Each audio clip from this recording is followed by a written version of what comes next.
Money Editor Damien Venuto has been looking into how today's high inflation number will affect us. And it's often in ways you mightn't always consider, especially around our KiwiSaver accounts. Well, Damien joins me now. Welcome, Damien. So we're looking at an inflation rate of 3%. What is the likely impact of that in terms of its potential accumulative effect on retirement savings?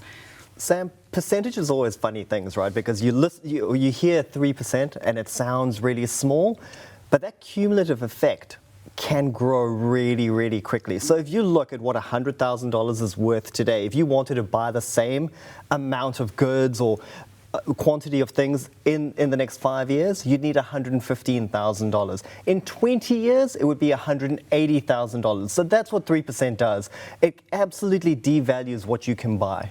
It has a huge impact over time, doesn't it? So given today's announcement, today's news, how worried should Kiwis be about their retirement savings? Inflation is never good, and a lot of it comes down to we're running a marathon when it comes to your retirement savings. And what's happened now is that route that we're running along, that terrain has become a little bit steeper, which means we have to run a little bit harder, we have to run a little bit faster in order to keep pace with inflation. So the economist from ASB had a great line. He said that inflation is the #1 enemy of the conservative investor or conservative saver. So if you are leaving your funds in money and cash funds, you're watching them devalue really quickly right now. Okay. In general, are New Zealanders, as Kiwis, are we putting enough away for our retirement? Well, that's open for debate, right? If we compare ourselves to the OECD average, across those advanced economies, they're putting away, on average, around 15% of their salary toward their superannuation or their retirement.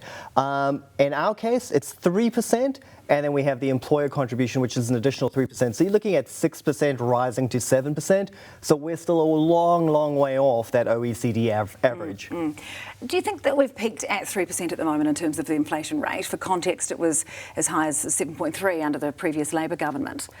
Look, inflation, you have to hope that we're at the peak, because when you look at that band that the Reserve Bank is trying to operate within, this is right on the edge of it. They always say that they want to keep it between 1% and 3%. So the hope now is that we do stay below 3%. On average, over the last 20 years, inflation has been sitting between 2% and 3%, and that's really where you want it, even when you do have those spikes.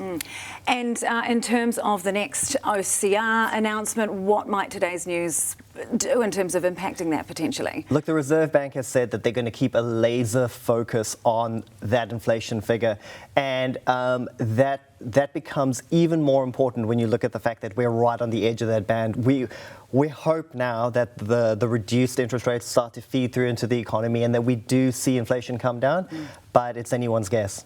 Okay, thanks so much for your time today. Stuff's Money Editor Damien Venuto. Tēnā koe.